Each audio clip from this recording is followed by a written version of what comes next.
Então, vocês vejam que coisa inteligente, que coisa perfeita, que é o nosso próprio corpo humano, né? Trilhões de células, funcionando organizadamente, cada uma desempenhando o seu papel.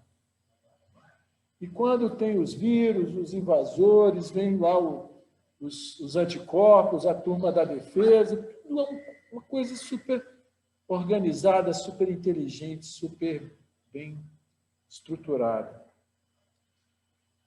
Então, esse exemplo mostra, e aqui eu quero fazer uma analogia com a humanidade inteira, porque nós somos células da humanidade. Enquanto no nosso corpo são 37 trilhões, mais as bactérias, chega a 50 trilhões para fazer esse corpo funcionar direito, no planeta, pelo menos vivos fisicamente, nós somos aí perto de 8 bilhões de pessoas, muito menos até, né? Muito menos. E, no entanto, enquanto as células sabem cada uma o papel de cada uma nesse contexto maior, né? Nós, seres humanos que nos achamos tão inteligentes, tão tecnológicos, o suprassumo da natureza, né? Temos uma ignorância existencial profunda. Não sabemos nem o que nós estamos fazendo aqui nesse planeta, por que nós nascemos, qual o nosso papel nesse corpo maior que é a própria humanidade. Então, a gente vai ver que a questão da religião e da religiosidade, ela tem a ver com a descoberta desse papel de cada um de nós na vida. Por quê? A palavra religião, vocês todos sabem, ela vem do latim, que quer dizer religare. A palavra latim é religare. Ligar novamente. Alguma coisa que esteve ligada, se desconectou, e o papel da religião é fazer voltar a conexão, o religar. O religar. Muito bem. Nós, humanos, que temos tanto conhecimento técnico e tão pouca sabedoria, tão pouco conhecimento existencial, dos porquês da existência, do sentido da vida, do propósito de nós estarmos todos aqui. Tudo isso acontece, essa desconexão, esse desligar acontece, porque nós temos uma coisa fantástica, algo que nos diferencia dos animais, porque biologicamente nós somos animais. Nós temos as funções biológicas dos animais evoluídos, todas elas. Mas nós temos um diferencial em relação a eles, que é uma mente avantajada, uma capacidade mental que vai além daquela que o animal tem. Exatamente essa capacidade mental que nos faz ter a competência para desenvolver tecnologia e fazer coisas tão extraordinárias, essa mesma mente, essa mesma mentalidade é o que nos desconecta. Porque nós nascemos como um computador zerado. Nem linguagem a gente tem na hora de nascer, né? Se a gente nascer lá na China, a gente vai absorver uma linguagem completamente diferente se você nascer no Brasil ou na Rússia ou em qualquer outro lugar. Então, essa mente, ela não tem a percepção de nada, normalmente, que esteja além do que está registrado na própria memória. Então, se a língua que eu aprendi foi o português, se o software colocado foi o português, é o português que eu vou falar. E se eu quiser falar outra língua, eu vou ter que me exercitar, vou ter que estudar, vou ter que aprender em termos de memorização para poder falar outra língua, não é assim? Então, essa mente que tem uma memória prodigiosa, é ela que nos desconecta do todo. É o nosso pensamento equivocado que nos faz sentir separados do resto. Porque está tudo interconectado. Vocês vejam as 50 trilhões de células trabalhando na nossa galáxia particular. Está tudo interconectado. Agora, qual é a nossa consciência em relação ao próximo? Qual é a nossa consciência em relação à humanidade? Eu estou aqui. Vocês estão aí. A humanidade está lá. Então, essa consciência é a chamada grande heresia da separatividade.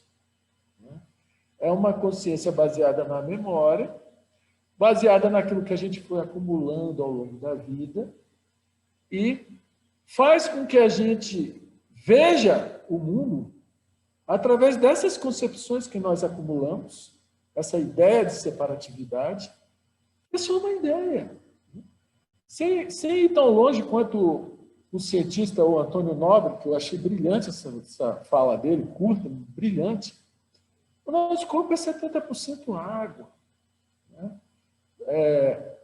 Nós somos uma coisa fluida. Né? E, por incrível que pareça, através das chamadas experiências de quase morte, que são aquelas experiências de pessoas que tiveram morte cerebral e que foram ressuscitadas mediante choques e drogas e massagens e intervenções médicas pesadas, todas elas relatam, né? Até muitos relatam um estado muito agradável, né? Uma luz, uma coisa, uma espécie de um túnel, que a pessoa vê que a hora que ela passar ali já não tem volta mais. Né? Então, a gente, através de uma experiência que é de médicos, com pacientes terminais, não é uma experiência de religiosos, né? Se prova que a vida está além do corpo. Mas a nossa consciência é profundamente condicionada à vida do corpo e nós carregamos essa grande heresia, a chamada heresia da separatividade. Então, o ar que a gente respira é o mesmo, né? A água está entrando e saindo do nosso corpo do mesmo jeito, os minerais também estão entrando e saindo do nosso corpo do mesmo jeito, os alimentos. Isso aqui é só uma construção que a natureza faz para nós estarmos aqui aprendendo alguma coisa, desenvolvendo a própria consciência. Então, vocês vejam, ele falou nesse vídeo das células, mas ele falou também dos átomos. Os átomos são espaços vazios. O elétron é 1.800 vezes menor do que o próton. É um negócio simples. Você nunca sabe onde o elétron vai estar. Então, você vê que o cosmos é uma coisa tão fantástica, tão fascinante, tão do macrocosmos ao microcosmos. É uma sabedoria tão forte, organizando estruturas para nós estarmos aqui ignorantemente, sem saber o que nós viemos fazer aqui. Qual o sentido dessa nossa breve passagem pelo planeta? Porque é apenas uma passagem. Gostemos ou não, nós estamos aqui de passagem. A gente não escolhe a hora de entrar nesse mundo, nem a hora de sair. A qualquer hora a gente pode levar um cartão vermelho, você está fora do jogo. Isso que é uma coisa terrível para muitos, né? Porque a morte é... na nossa ignorância, nós nos apegamos ao que é transitório. A gente, ao invés de descobrir se existe alguma coisa que vá além do transitório, a gente se apega ao transitório, e aí o sofrimento é inevitável. Né? Então, nós, na nossa ignorância existencial, não sabemos o que viemos fazer aqui, qual o sentido disso tudo.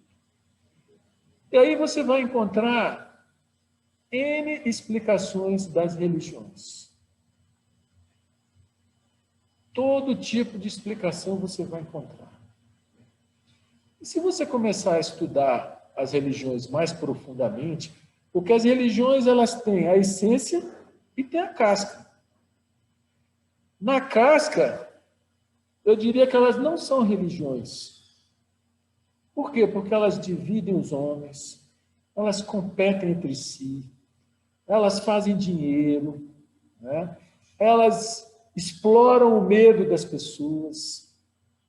Quantas religiões acumulam riquezas incontáveis com aqueles fiéis que estão pagando lá todo mês, tal, garantindo o meu lugar no céu, garantindo que estou pagando, estou garantido, né? Quer dizer, uma ilusão completa, uma enganação completa, né?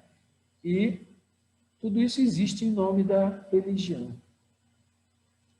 E aí vem a pergunta: religião é a mesma coisa que instituição? Porque instituição você vai ver todas aí, múltiplas. Não só nos grandes troncos religiosos, que vem um Buda, dá aquela mensagem fantástica, aí daqui a pouco tem o budismo Mahayana, o budismo Hinayana, as divisões começam, né? Assim como o Cristo, naquele ensinamento maravilhoso, aí já divide os católicos para cá, os ortodoxos para lá. Aí depois divide os católicos para cá, os luteranos para lá, os evangélicos para cá. Você vai ver quantas igrejas cristãs existem. Milhares. Todas são galhos de um mesmo tronco chamado Jesus Cristo.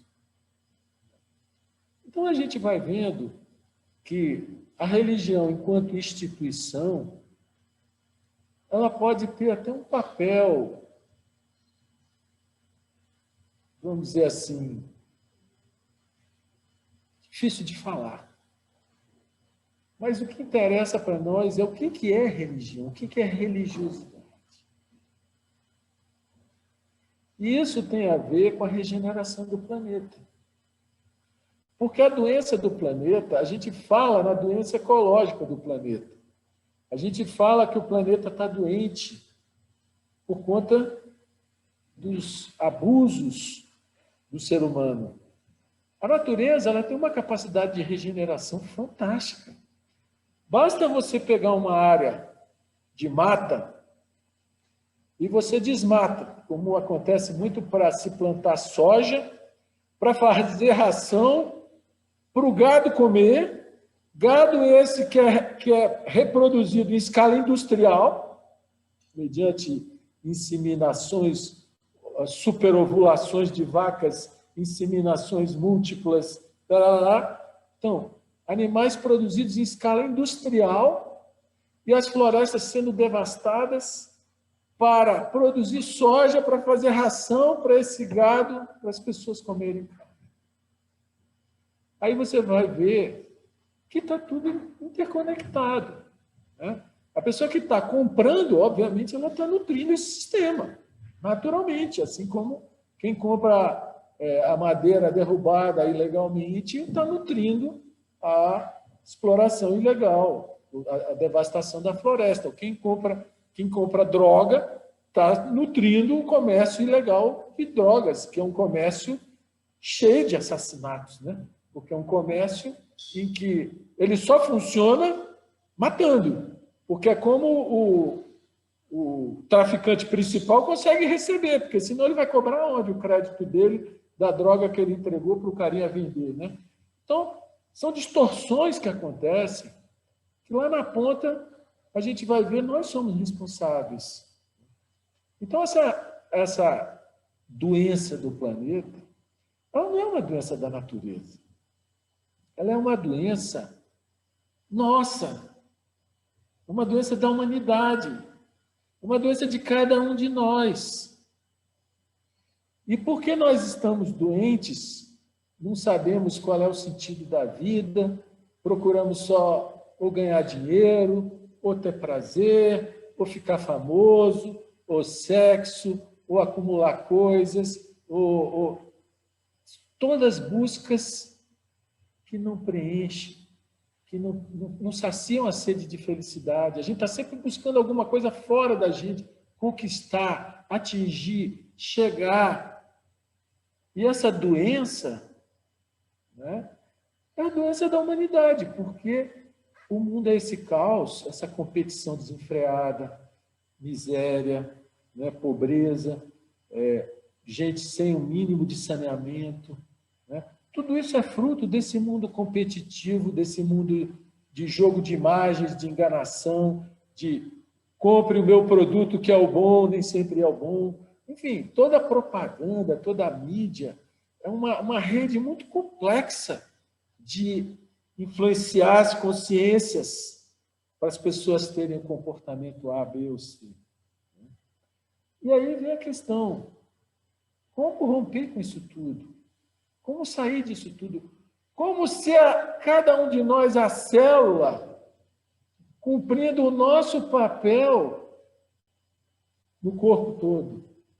Porque cada um de nós tem um Dharma. Cada um de nós veio aqui para uma coisa. Cada um de nós tem uma missão a cumprir, ainda que não seja uma missão conhecidíssima, que faça estardalhaço, não. Às vezes, em pequenas coisas, em pequenos atos, existem grandes feitos, né? No âmbito familiar, no âmbito profissional, no âmbito dos relacionamentos. É nos relacionamentos que nós estamos aprendendo. É no relacionamento que surge o apego, o ciúme, o medo, né? A inveja, a competição, a autoafirmação, eu querer ser dono da verdade. Tudo isso aparece nos relacionamentos, né?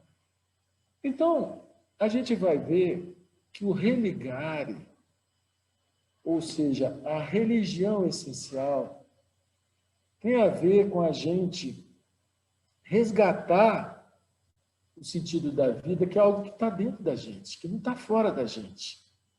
Que nenhum objetivo externo vai saciar, nenhum objetivo externo vai necessariamente trazer de volta essa conexão, essa religação. E aí a gente vai descobrir que religiosidade não tem nada a ver com religião. O cara pode ser um religioso profissional, padre, bispo, monge, qualquer coisa, qualquer tipo de roupa que vista ou qualquer função eclesiástica, em qualquer tipo de religião, sem ser uma pessoa religiosa, por incrível que pareça. Porque não é a batina que faz o monge, não é? Agora, uma pessoa pode ser um ateu que não acredita em nada. Quer dizer, não acredita em nada. O cara que não acredita em nada, ele é um crente do nada. Porque essa é a crença dele, né? Que não existe nada. Então, só muda o tipo de crença. Mas você pode ter um ateu profundamente religioso. Por quê? Porque se preocupa com os outros, porque cuida dos outros, porque tem afeto, porque harmoniza, porque inspira, né? Então, é fundamental a gente entender a diferença entre religião e religiosidade. E instituição religiosa. Porque instituição religiosa é igreja. E igreja é igual time de futebol, cada um adota por identificação, né? As pessoas se identificam com uma coisa e tem aquela sensação de pertencimento. Não, esse é meu grupo. Essa é minha igreja, esse é meu grupo. E, normalmente, a existência de tantos grupos e cada um se proclamando o portador da verdade, obviamente isso aí só cria divisão. E toda divisão é contrária à verdade fundamental da existência, que é a unidade de tudo, a unidade que está por trás de todas as coisas. Eu me lembro, há uns anos atrás, que teve aqui em Brasília, Fórum Espiritual Mundial. lá no Centro de Convenções. E eu próprio fui convidado para falar lá, em nome da Sociedade Teosófica, como se a Sociedade Teosófica fosse uma religião, e ela não é. Mas fui. Foi muito bacana num aspecto, porque você vê um judeu e um árabe rezando juntos. Bacana, bacana. A própria Sociedade Teosófica, quando ela faz essa convenção internacional que terminou ontem, ela abre e fecha com a oração das grandes religiões. Então, vem um, faz uma oração budista, outro uma oração brahmanista, outro uma oração cristã, e por aí vai todas as grandes religiões. Porque a Sociedade Teosófica ela foi pioneira, lá no século retrasado, em promover a união das religiões. A união não é a união de fora para dentro, é a descoberta da religiosidade. Por quê? Porque as religiões, no seu estudo mais profundo, o ensinamento é o mesmo. Todas elas pregam, nos seus ensinamentos mais profundos, o amor ao próximo, a verdade, fazer o bem. Né? Todas elas pregam uma elevação espiritual, uma fraternidade.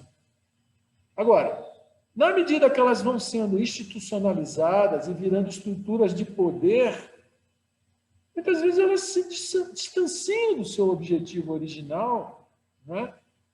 E acabam fazendo exatamente o contrário, sendo motivo de competição. E aí, nesse Fórum Espiritual Mundial que eu fui, teve aspectos bem legais, mas uma coisa que me incomodou um pouco foi assim, cada religião ia lá no palco, né, fazia sua apresentação, fazia sua oração, alguém falava e tal. Mas, para mim, ficou uma sensação como se fosse uma feira. Cada um querendo vender um produto. Entendeu? Tipo assim, olha, é lógico que nenhum falou meu produto é melhor, mas no âmago a gente sentia que a energia das pessoas era cada uma com a sua. A minha é a tal, é a boa. Quando, na verdade, a religiosidade, ela perpassa qualquer religião. Vocês estão vendo aqui o Papa Francisco e o Dalai Lama falando coisas muito parecidas, pessoas que são religiosas de verdade, porque vivem a religião. Né? E vivem nas coisas simples. Não é viver ostentar uma roupa de padre, de papa, de bispo, uma boina, não sei lá o quê. Não, vivem nas atitudes. Né? Eu me lembro quando o Dalai Lama esteve aqui em Brasília, eu fui assistir ele lá na UNB. Aí eu me lembro dele falando assim, na relação entre eu e você, é normal que eu queira tudo para mim e nada para você, certo? Mas talvez isso aí fique um pouco chato. Então eu deixo assim, 10% para você, 90% para mim. Isso aqui é o normal das relações, né? Tudo bem que a gente não consiga 50% para mim, 50% para você. Poxa, mas se a gente conseguir 60% para mim, 40% para você, nossa, já vai ser um avanço tão grande. Olha a maneira bonita, simples, dele falar do amor ao próximo, do cuidado ao próximo, sendo realista. Porque não adianta a gente se achar santo agora, que nós não somos, não. Nós temos infinitas facetas de egoísmo para serem trabalhadas. E a religiosidade é exatamente esse trabalho de autotransformação, esse trabalho de autoconhecimento, em que essas facetas vão vindo à tona nos relacionamentos, e dessa maneira nós vamos percebendo lados nossos que nós nem sabíamos que tínhamos. Né? E ao percebermos, nós temos a chance de permitir que eles se transformem. Não que a gente diz, eu vou ser isso, eu vou ser aquilo, eu vou mudar isso para o padrão tal, porque a gente só vai gerando conflito nessa luta por vir a ser alguma coisa. Mas na medida em que a gente passa a se observar com muita isenção, com muita verdade, com muita coragem. Normalmente a gente não gosta de ver as nossas sombras, né? Elas vão se transformando e a gente vai se tornando pessoas melhores, não melhores do que ninguém, melhores do que si mesmo, né? Então, o que a gente vai ver é que não é possível você falar em regeneração do planeta sem haver a regeneração do indivíduo, do ser humano. E você nunca vai regenerar os outros, você só pode regenerar a si mesmo. A responsabilidade é do indivíduo. Aquelas trilhões de células que ele falou, cada uma faz o seu papel. Ela não vai fazer o papel do outro. Se ela começar a enrolar, querer sacanear, vem os polícias, detonam ela, né? Agora, no nosso mundo, no mundo humano, o ser humano se perde tanto de si mesmo, a sua desconexão se torna tão grande, que não tem polícia que venha resolver o problema dele, a não ser o que os orientais chamam de lei do karma, né? Aí pega o cara no contrapé, bate feio, e aí o sofrimento é inevitável. Será que nós não poderíamos, como células desse imenso organismo vivo, chamado humanidade, trabalhar pela regeneração da humanidade através da nossa própria regeneração? Porque é muito fácil dar conselho para os outros. É muito fácil ser guru, dizer o que as pessoas deviam fazer ou deixar de fazer. O difícil é você se relacionar com as pessoas de uma maneira que respeite o livre-arbítrio, que é a lei número 1 da vida humana, né? Sem ficar doutrinando ninguém, sem querer convencer ninguém de nada, sem querer moldar a mente dos outros. Uma coisa deplorável que as religiões, a maioria delas, fazem. Moldar a mente das pessoas. A mente ela tem que ser desde o quê? Desmoldada, ser libertada dos moldes, dos chamados condicionamentos que a educação nos impôs, que a cultura nos impôs, que a religião nos impôs, que as experiências que tivemos nos impuseram. Então, o trabalho do resgate da religiosidade, ele é a descoberta do sagrado.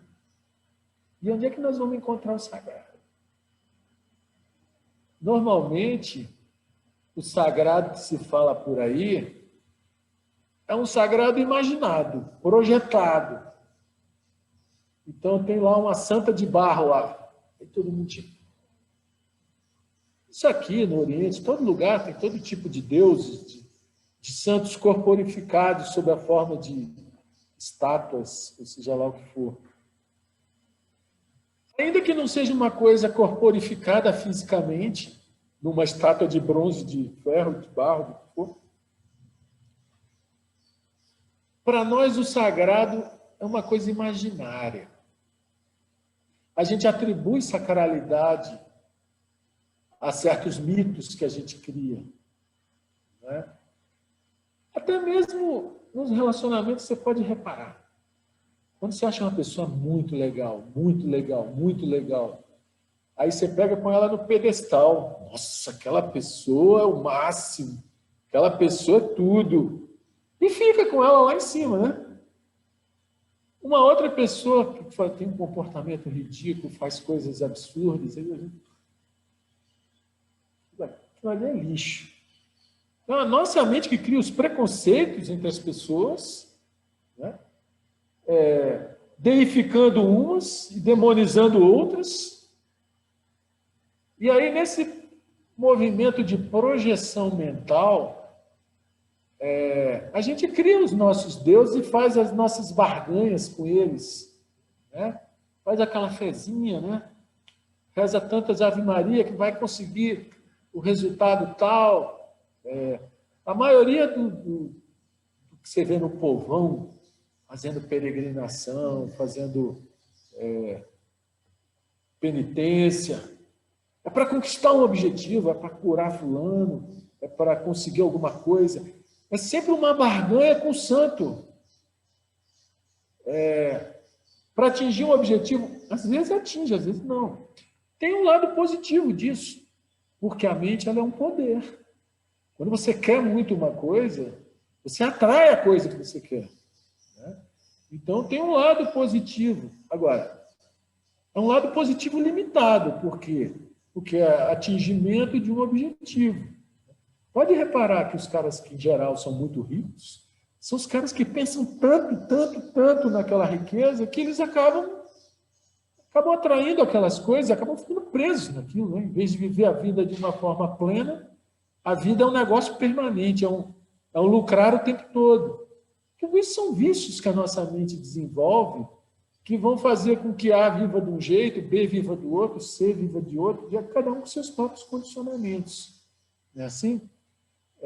Então, essa descoberta do sagrado, ela não tem a ver com projeção mental. Pelo contrário, esse sagrado projetado ele é falso. A descoberta do sagrado, ela pressupõe uma sensibilidade, uma sutileza, um aquietamento interior, um esvaziamento, um esquecimento de si mesmo. É como um desabrochar, que em algum momento, todos nós já tivemos alguma experiência. Sabe aquela hora que você quer ficar quietinho, você quer se recolher, você quer se esvaziar de si mesmo? Quando a gente toca, quando a gente consegue esse pouquinho de esvaziamento, ainda que seja por poucos minutos, poucos segundos, a gente tem a experiência de algo que faz toda a diferença. Que não é eu quero isso, eu consigo isso, eu chego nisso, não é nada disso. É um abandono de si mesmo. Se você abandona de si mesmo, como que eu vou abandonar a mim mesmo? Claro que você não vai abandonar a si mesmo. Você tem que comer, você tem que dormir, você tem que cuidar do corpo, você tem que trabalhar, você tem que saber onde é a sua casa. É lógico que você tem que cuidar de si mesmo. O problema nosso não é cuidar de si mesmo. O problema nosso é o exagero do si mesmo. O exagero do si mesmo é o ego. O ego como sendo tudo, como sendo nós. Nós somos profundamente identificados com esse ego, que é uma autoimagem de si mesmo que está lá enraizada na nossa própria memória. Né? É uma ilusão, porque é só uma autoimagem. E uma imagem é uma imagem, não é uma coisa real. Então, a religiosidade que pode regenerar a nossa vida, ainda que não nos tornemos perfeitos, mas a vida como um todo passa a ser um processo de regeneração. E que pode regenerar a consciência humana, porque nós estamos todos juntos, todos unidos. O que um aprende, o outro também aprende. Nós estamos aqui falando agora, o que eu estou falando para mim mesmo. Não é? Eu estou aprendendo com o que eu estou falando, compartilhando com vocês. Cada um pode ir até muito mais além em termos de compreensão. Por isso que eu digo, num encontro como esse, é um trabalho que a gente faz junto. Porque, às vezes, a pessoa em silêncio, ela consegue se aprofundar muito mais aqui do que quem está falando. Então, esse florescimento interior é a religiosidade. Isso não depende de religião nenhuma. Isso depende de você perceber a si mesmo, compreender a si mesmo, ver como a mente é enganosa o tempo todo, o tempo todo. Ela é matreira. Ela sempre quer organizar as coisas para ser mais favorável para nós de alguma maneira, para rotular. Ah, isso é bom, isso é ruim, isso é certo, isso é errado. Fulano bacana, cicrano, nem tanto. Isso é uma mente aprisionada. É uma mente escrava de si mesma. E se nós não compreendermos como a nossa própria mente funciona, nós nunca vamos saber o que é amor, nós nunca vamos saber o que é o sagrado, nunca vamos saber o que é religiosidade. Mas peraí, como que a nossa mente funciona? Você vai ensinar agora como a nossa mente funciona? Não. Vamos aprender junto. E talvez de uma forma muito simples, a gente possa entender isso.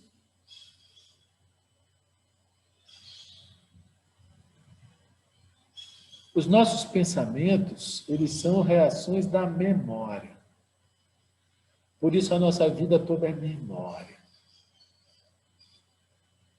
Nós somos escravos dos padrões que estão entronizados na nossa memória.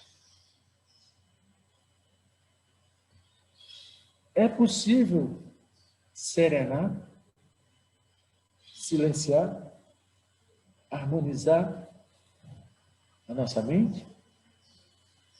Se eu disser assim, eu vou silenciar agora o meu pensamento, logo aqui ele vai escapulir, né? Quanto mais eu quiser forçá-lo a ficar quieto, mais inquieto ele vai ficar. Eu me lembro até de uma passagem, de uma historinha, que o discípulo foi ao monge, né, ou ao guru, sei lá, e falou, mestre, como que eu faço para meditar, para serenar minha mente? Aí o guru falou assim, você pode pensar o que você quiser, você só não pode pensar em macaco.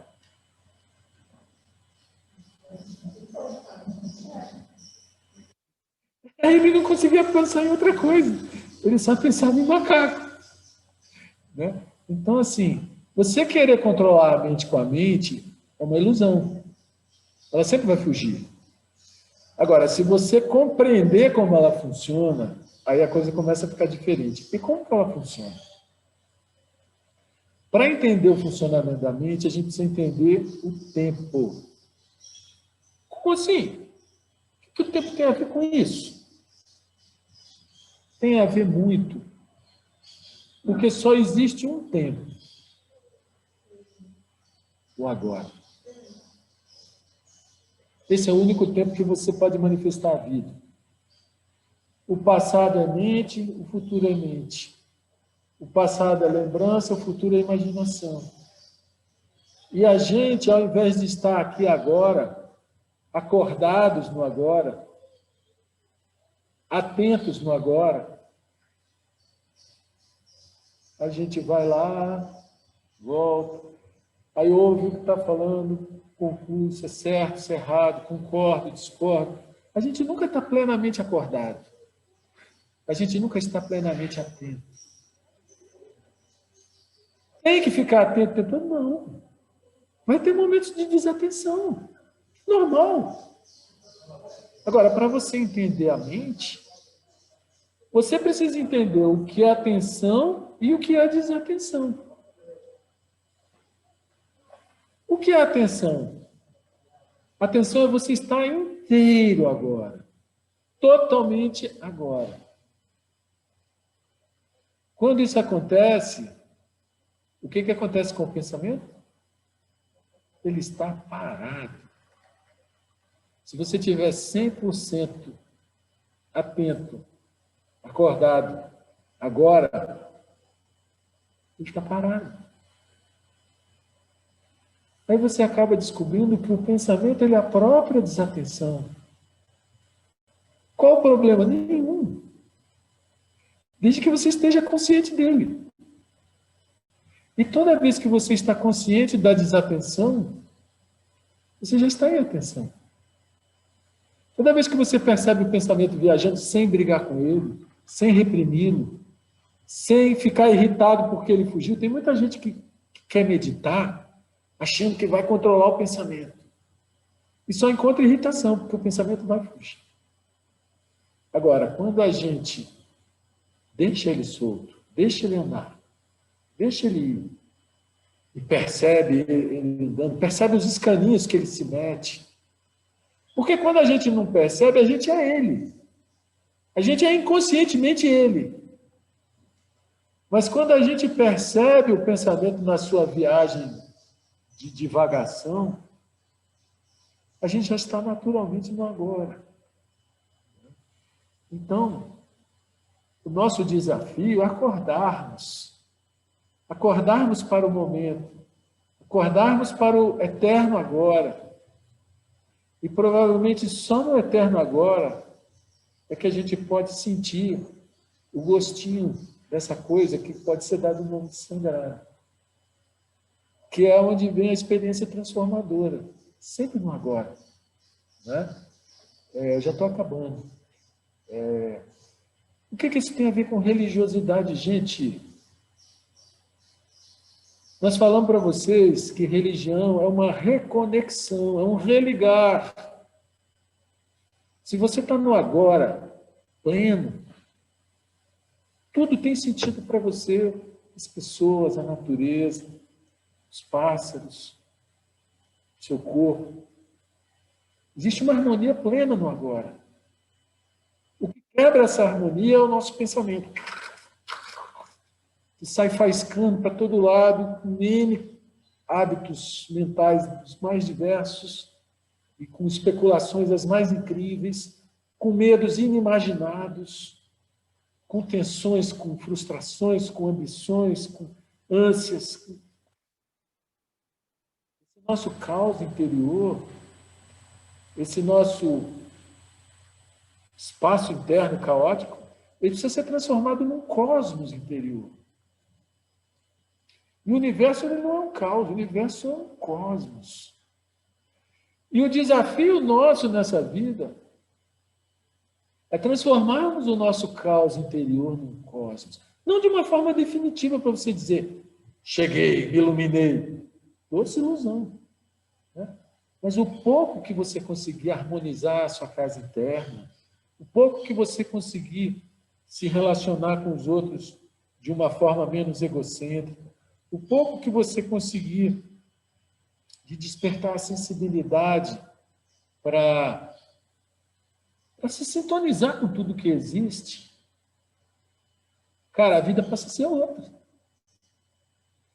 Mas isso é simples por um lado, mas por outro é trabalho diário, de autopercepção, de autoobservação, de encarar todas as facetas e nuances que vêm à tona dentro de nós.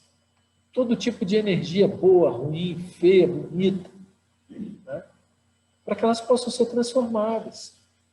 Enquanto a gente não tem essa capacidade de perceber a nós mesmos, nós somos reféns, somos escravos de N comportamentos mecânicos, automáticos, que não tem nada a ver com religião nem religiosidade. Então, o cara pode ser aquele cara que todo domingo bate ponto na igreja, ou até todo dia. Eu conheço gente que vai à missa todo santo dia. Né? Mas que chega nos negócios é agressivo, que chega na família é bruto, que chega... O que adianta? Cadê a religiosidade? Então, a religiosidade é essa autotransformação que não é você que se transforma. É a natureza que te transforma. Você só permite que ela te transforme. Porque você se abre, né, percebendo que o eu é uma ilusão, que o ego é uma ilusão, que ele tem uma função prática, que você precisa saber onde é a sua casa, onde é o seu trabalho, qual é o seu carro na hora de enfiar a chave. O ego é necessário para tudo, a gente tem que ter o nome, o endereço, o CPF, tudo normal. Agora, por que a nossa consciência é presa a esse mundo externo, dessas identificações externas? E aí a religiosidade, que é um movimento de reconexão, ela acaba caindo nas igrejas, nas instituições e virando mais uma identificação externa, como um clube de futebol, como, enfim, o meio social, tipo de panelinha que a pessoa frequenta, sei lá. Né? A gente funciona muito na base da identificação. E a religiosidade, ela tem a ver com romper essas identificações. Não romper, deixá-las no lugar delas, mas ser livre delas. Quando a gente descobre essa liberdade essencial na consciência, a gente descobre um viver que tem uma qualidade completamente diferente. É trabalho árduo? É trabalho árduo. É trabalho para a vida toda? Para a vida toda. Porque sempre vai haver níveis de consciência mais amplos e mais livres. Né? Essa autotransformação é infinita. O autoconhecimento é infinito.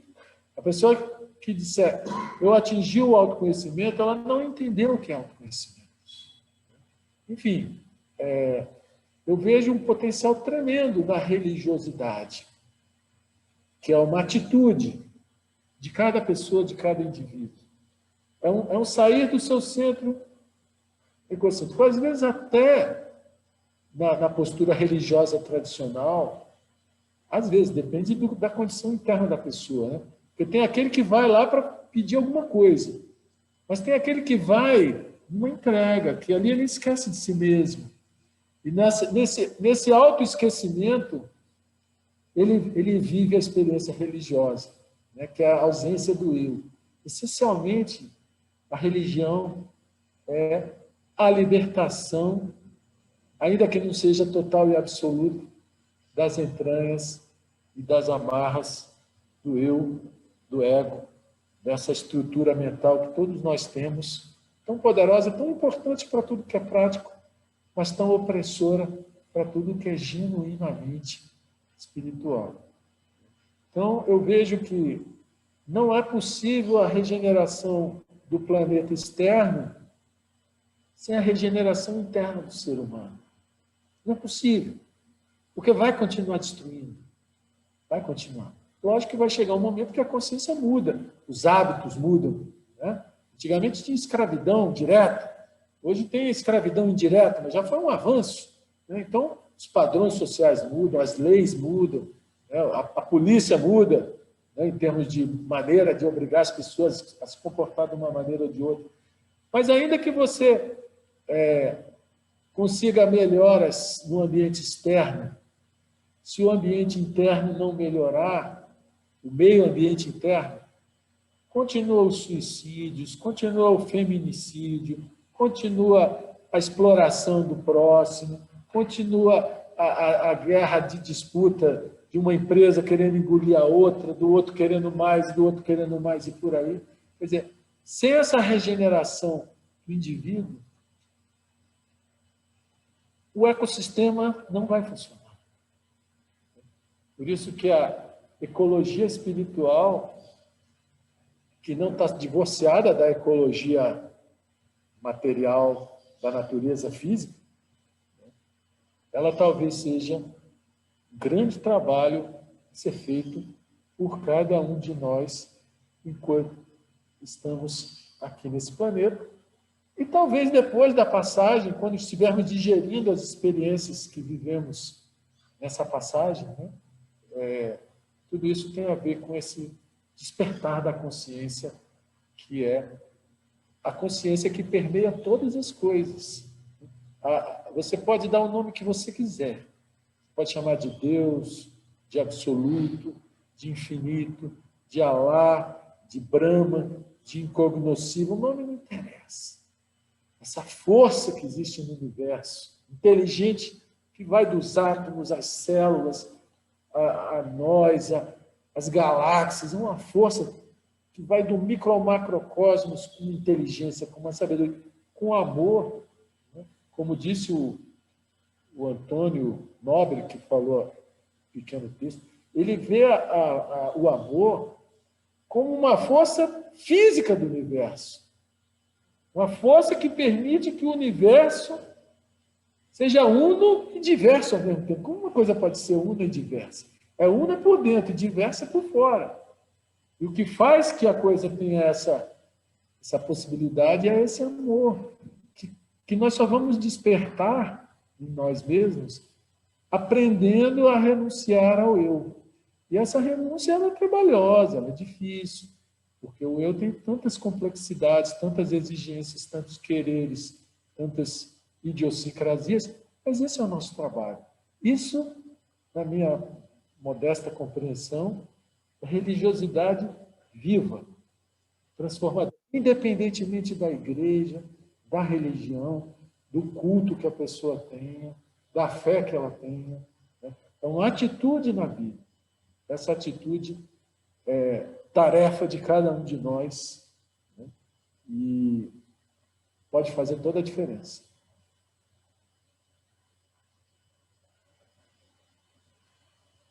Acabou.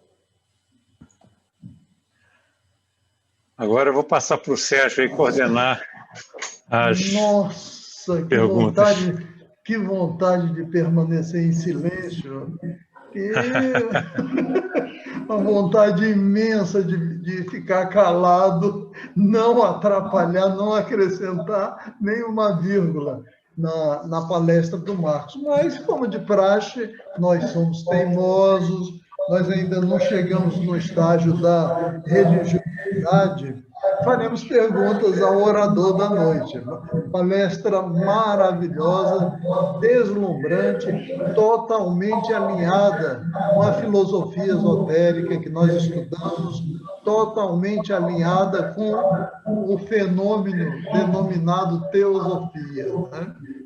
O fenômeno da busca dessa religiosidade fundamental. Então, queridos, ninguém fez pergunta, eu estou sem perguntas no chat. Eu gostaria que vocês ficassem à vontade, caso queiram falar, liguem o microfone e questionem, complementem o orador da noite, que é o Marcos Rezende. Queridos, olha, a Edna está dizendo que meu microfone está com ela. Tá bom. Queridos, estejam à vontade, então.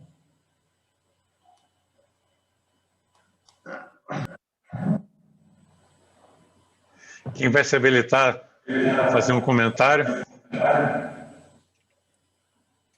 O Sérgio falou agora que ele não chegou na religiosidade ainda. Não acredito não, Sérgio. Te conheço, cara. Completando o amigo. Como? Completando o amigo. Não, eu acho que só o fato da gente estar interessado nesse assunto já é um direcionar a nossa vida para a religiosidade. Porque não existe um estado a ser atingido. Eu sou religioso. Isso é só um padrão mental, uma ideia de alguém. O que pode existir é uma atitude perante a vida. Se a gente vive a vida, como eu falei, só para os prazeres, satisfação, conquistar, acumular, chegar, isso e aquilo, é aquela coisa que não vai saciar nunca. Mas se a gente, pelo menos, tenta entender um pouquinho do mistério da existência, tenta ver que esse movimento para fora, que é o que nós somos viciados, né? Ele é um movimento enganoso e que existe um tesouro dentro de cada um de nós. Cara, só isso já redireciona a vida da gente. Isso é religiosidade, independente de se atingir ou não atingir, nada.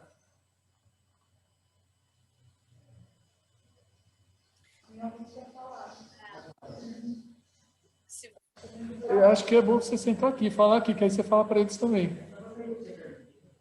É pergunta ou é fala? Senta aqui, Alexandre. Hã? Sim, mas aí o pessoal daqui, lá do vídeo, não vai assistir. Senta aqui rapidinho.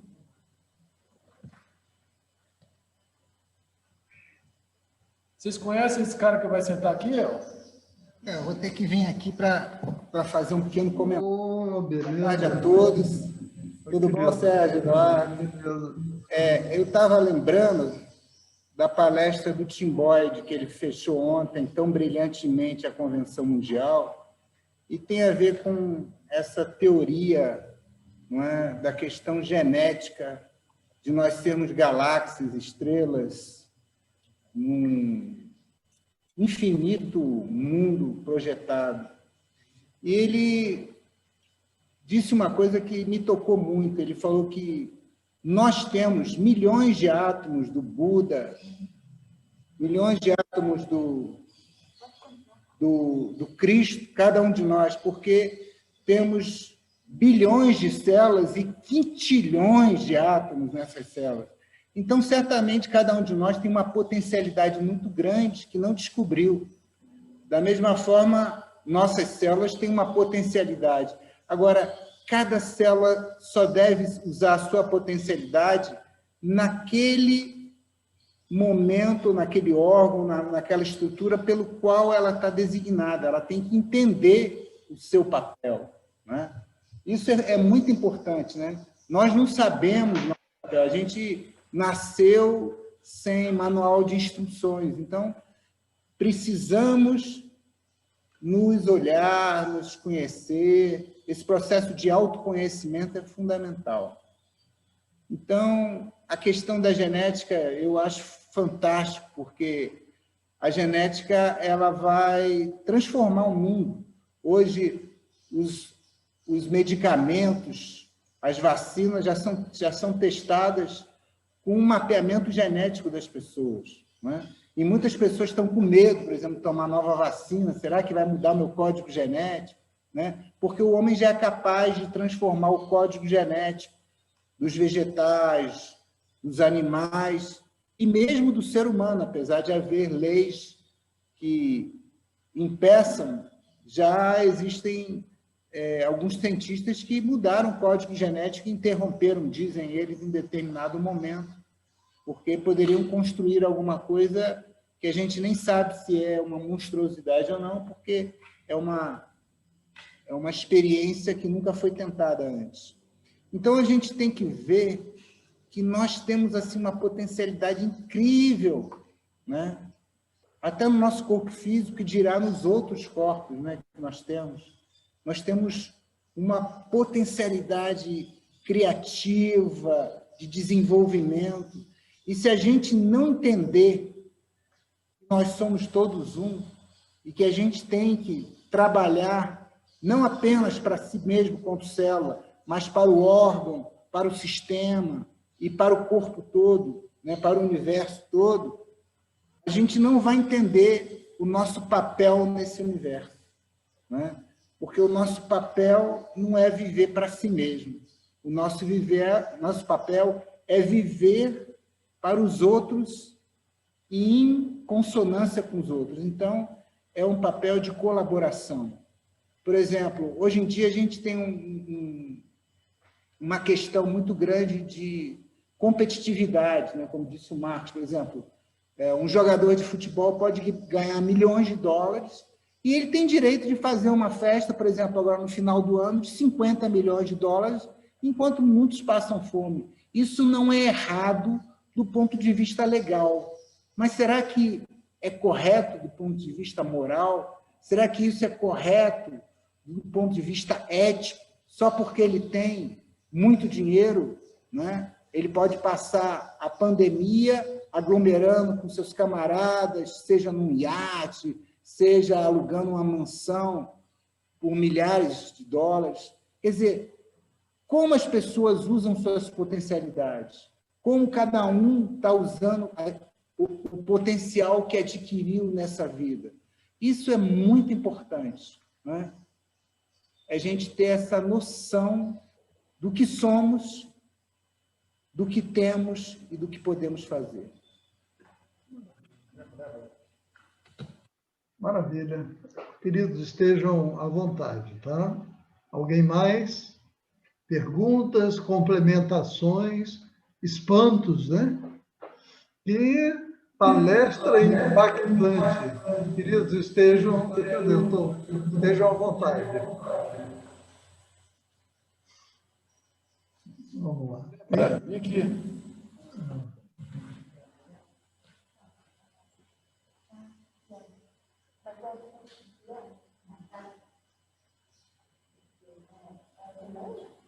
Senta lá com a pessoa. Mais uma participação do pessoal do Paraíso na Terra. Vamos lá. Olá, boa tarde. Boa tarde. Boa tarde.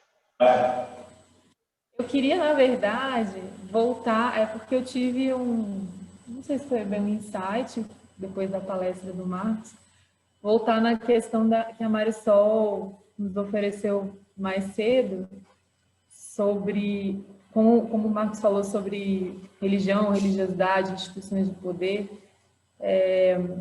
e ela nos perguntou, né, como fazemos para conciliar os ataques que as religiões de matrizes africanas sofrem, né, das outras? E foi algo que me ocorreu, assim, a partir do momento em que essas crenças ou filosofias não se enxergarem enquanto formas de poder, né? Se elas se enxergassem como caminhos distintos que levam ao mesmo local e ao mesmo destino, apenas fazendo um exercício de humildade, né, de que alguns podem se identificar mais ou menos com umas ou outras, mas que todos fossem caminhos com o mesmo destino, imagino eu que as de matrizes africanas não sofreriam o preconceito que sofrem hoje, né, se todos se entendessem assim como diferentes caminhos. Foi só um insight que eu tive depois da palestra do Marcos e eu queria compartilhar. Foi só isso. Parabéns. Um reforço, né? Então, queridos, estamos a plenária. Vamos lá, o Marcos. Gente nova participando, gente que está vindo. Maravilha. Ela é a Malu, essa que vai sentar aqui agora. Senta ali.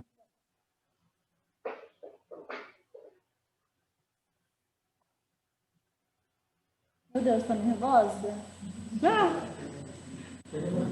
Bom, gente, eu sou a Maria Luísa, primeira vez falando aqui, né?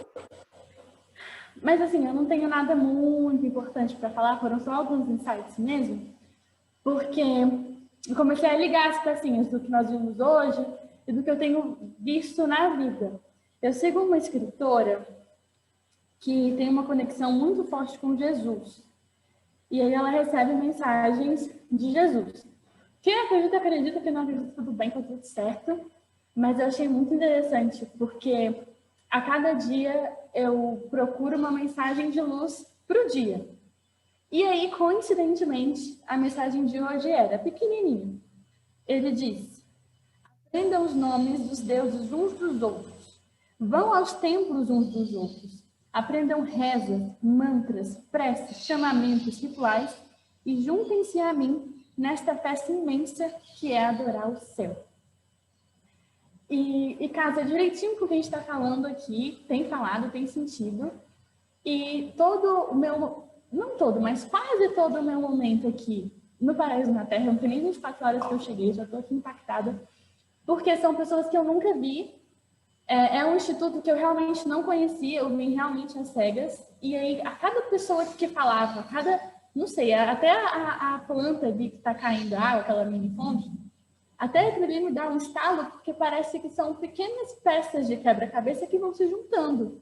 Eu já ouvi um pouquinho disso aqui em um lugar, uma pessoa nada a ver falou um pouquinho aqui, a outra pessoa falou um pouquinho aqui, e os conhecimentos vão se ligando como um quebra-cabeça. E do nada parece que, uau, tá fazendo sentido para mim. E aí eu retomo uma outra coisa, que foi o que a gente falou bem no início da manhã de hoje, do quanto é importante a gente falar sobre a compaixão e mostrar que você está exercendo sua compaixão. Talvez seja importante também mostrar demonstrar a sua religiosidade no mundo. É importante sim falar, é importante, claro, ser o exemplo, mas é legal falar, porque quando a gente fala, a gente está impactando outras pessoas para fazer com que elas percebam de que o mundo é isso aqui também. Se ninguém falasse sobre isso, se ninguém se abrisse, eu ia achar que eu era um ET no meio de um mundo que está perdido, que o mundo é péssimo, como muitas pessoas falam, né? Esses dias um colega meu me falou: Malu, você pode fazer o que você quiser, mas o mundo é podre e ele vai continuar sendo podre.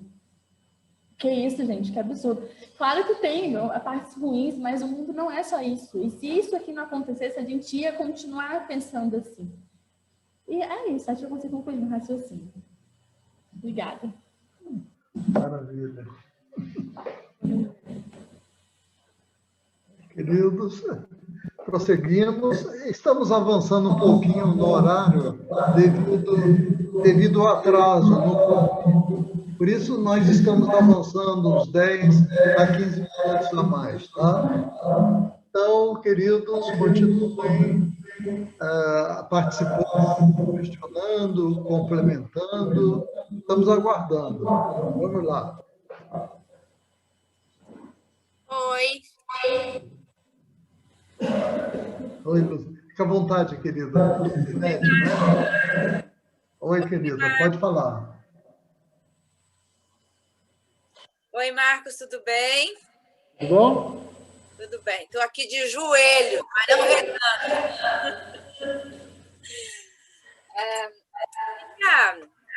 Um pouquinho assim, eu converso com você sobre essa tal liberdade essencial da consciência. Você está me ouvindo bem? Mais ou menos, mas continua. Chega um pouquinho mais perto do seu microfone. É que eu estou no Canadá. Ixi, então por isso. Mas continua, vai. Não, estou brincando. Um pouquinho com você sobre essa liberdade essencial da consciência que você falou. Se entende? Como é que eu quero abrir isso com você? Por que uma palestra, assim como a tua, não poderia ser abordada sem que fosse tocado nessa pluralidade que é a religião? Será que não daria? Porque eu acho que toda a dificuldade é em explicar essa religião, não é mesmo? Eu sei que você usou ela um pouco como parâmetro, né, para ter essa concordância e discordância e tudo isso, mas, bom, primeiramente porque eu não sou religiosa e não tenho esse tipo de crença, mas eu gostei muito do que você trouxe como essa liberdade essencial do crescimento, porque, ao meu ver, quando se joga aí a religião, né, se estraga toda essa liberdade de crescimento. O que você acha? Se é que você me entende, se é que eu consegui ser clara. Para dizer assim, será que... porque, claro que nós temos pessoas como eu, ateia, temos pessoas que acreditam, tem pessoas que, né, tem todo esse processo aí, mas é justamente trazer essa ideia de que será que poderíamos ser pessoas melhores sem que não houvesse religião, esse salto no abismo aí, ou alguma coisa assim? Qual é o seu nome? Lucinete. Lucinete. Olha só, a sua fala me faz lembrar a música do John Lennon, Imagine. Ele fala, imagine isso, imagine aquilo, e que não existisse religião. Você lembra, né? E é uma música maravilhosa. Que não existisse nem céu, nem inferno, enfim. Se a gente parar e pensar, quem foi Jesus Cristo? Um homem que viveu 33 anos, um bandinho de pescador lá, morreu, acabou. Agora, por que 2000 anos depois tanta gente fala, adora e se inspira? Porque a religião é um fenômeno de dentro para fora e não de fora para dentro. Então, quando um ser iluminado surge, e essa iluminação é dentro dele, isso tem uma repercussão muito forte, né? Há quem diga que quando uma pessoa se ilumina, toda a humanidade se ilumina, né? E aí você vai ver que uma pessoa sozinha não teria o poder de fazer essa repercussão toda que fez em 2000 anos. Assim como o Buda. Foi o Buda. Uma pessoa que viveu lá seus 80 anos, né? E deu a mensagem que deu, mas por acontecer essa iluminação dentro da pessoa, ela vai se espalha pela consciência coletiva e produz efeitos, produz ondas de elevação da consciência humana, né? Aí, o que acontece?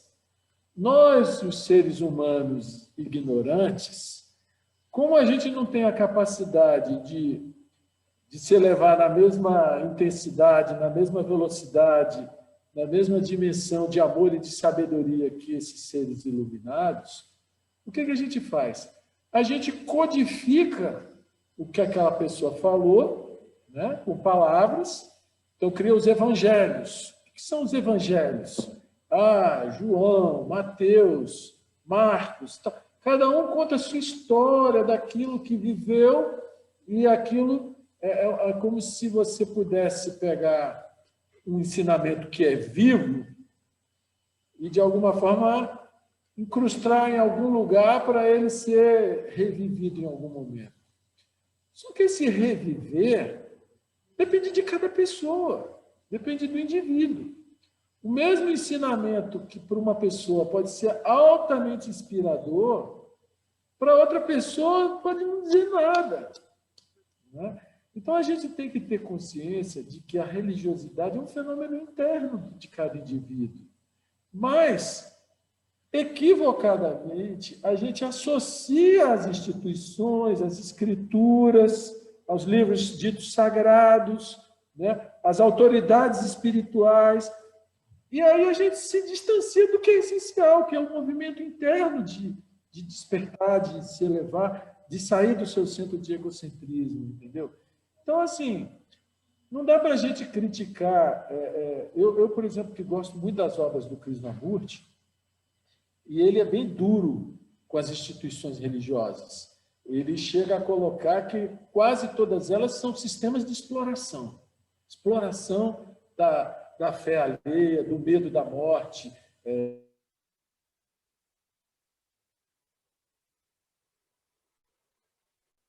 Travou. Travou para mim também. Vamos ver. Vamos aguardar um pouquinho? Vamos lá. Você está sem som, Eduardo. Eu entendo que o Marcos está querendo expressar, né, no sentido de que as religiões acabam distorcendo o que os grandes mestres, né, os fundadores das religiões, como Cristo, Buda, Krishna, trouxeram para o mundo. E na sociedade teosófica nós temos tentado resgatar as mensagens originais. Quer dizer, o que os grandes mestres, os grandes líderes religiosos, o que eles deixaram para nós, né? Você vê, por exemplo, o que o Vaticano, com toda a sua opulência, tem a ver com Cristo que nasceu na manjedoura, né? Parece até uma incoerência, né? E são muitas incoerências que nós detectamos em todas as religiões. Então, dizer, o que é importante? É aquela mensagem transformadora. O grande problema das instituições é que elas, para sobreviverem, se colocam como intermediárias entre os seguidores e a divindade, o avatar, a representação do seu representante na Terra, como foi Cristo, o Buda, o Krishna. Então, essa função de intermediar, de tentar explicar e, de certa maneira, se colocar na posição de que, para você conseguir as bênçãos, para conseguir as vantagens que a religiosidade poderia trazer, você precisa de praticar rituais, você precisa de doar para a instituição e assim por diante, né? Aí surge o dízimo, surge toda uma série de obrigações, entre aspas, que não tem nada a ver com a religiosidade, são coisas meramente institucionais. Então, a gente tem que separar com muito cuidado o que é instituição religiosa e o que é aquela religiosidade que foi transmitida pelos grandes fundadores, os grandes mestres de sabedoria. E agora eu volto a palavra para o Marcos. Marcos, está ouvindo? Eu acho que ainda não retornou, não. Não, acho que travou de novo lá, que ele está Travou de estático. novo. Pois é. Então, o Weaver, no clima, nós já compensamos em torno de 20 minutos em razão daquele probleminha no início. Ou seja, nós avançamos 20 minutos no horário previsto pelo programa. Eu sugiro, então, nós finalizarmos esse módulo com as suas palavras finais, se pudermos ouvir, em alguma medida, o Marcos, nas considerações finais dele, seria excelente. Mas, a princípio, querido, eu passo a palavra para você e para o Marco, para as finalizações e finalizações necessárias.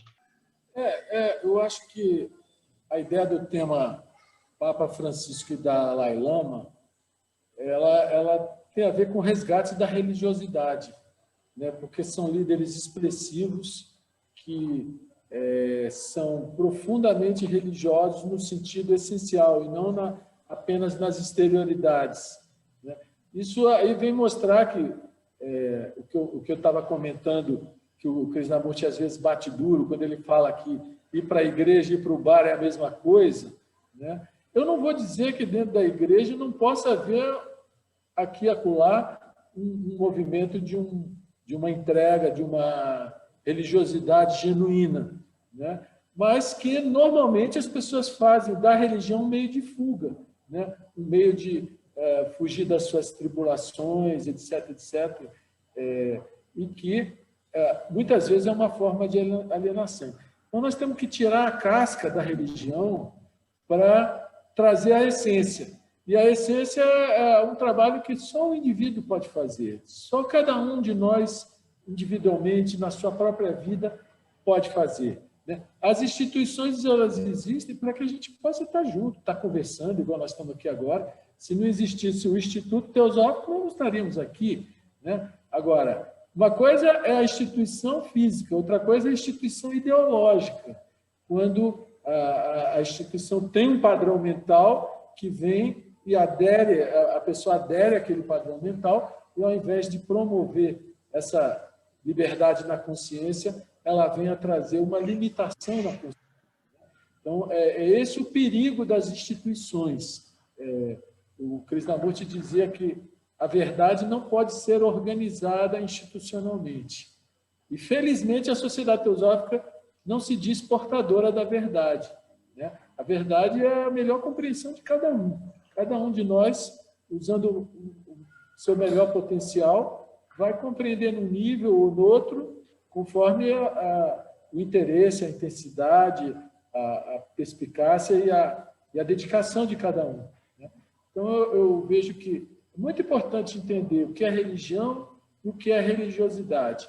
E, tudo bem, se você está na casca, mas também tem a fruta, a essência dela, maravilha. Agora, ficar só na casca, aí você não é religioso. Você tem só a aparência de religioso, mas não é. Maravilha. Queridos, então, vamos encerrar esse módulo e, assim, com uma aspiração poderosa com relação que a religiosidade se faça presente na vida de cada um de nós e que essa religiosidade represente amor ao próximo, uma ideia fixa na busca da verdade de todas as coisas e fazer o bem sem ver a quem. Essa é a verdadeira religiosidade em ação positiva no mundo, no aqui e no agora. Márcio, querido, obrigado pela tarde inspiradora. Weaver, meu irmão, obrigado também. E a todos vocês que, assim, de forma vibrante, engrandeceram o ambiente e a palestra e as reflexões na tarde de hoje. Que até já. Namastê. Até mais tarde. Até mais tarde. Quem é essa gata aí, hein? Minha netinha. É Maria Júlia. Linda, linda. Até já, queridos. Até já. Até. Tchau. Dá tchau para todo mundo aí. Tchau, netinha. Tchau, Maria Júlia. Tchau, querida.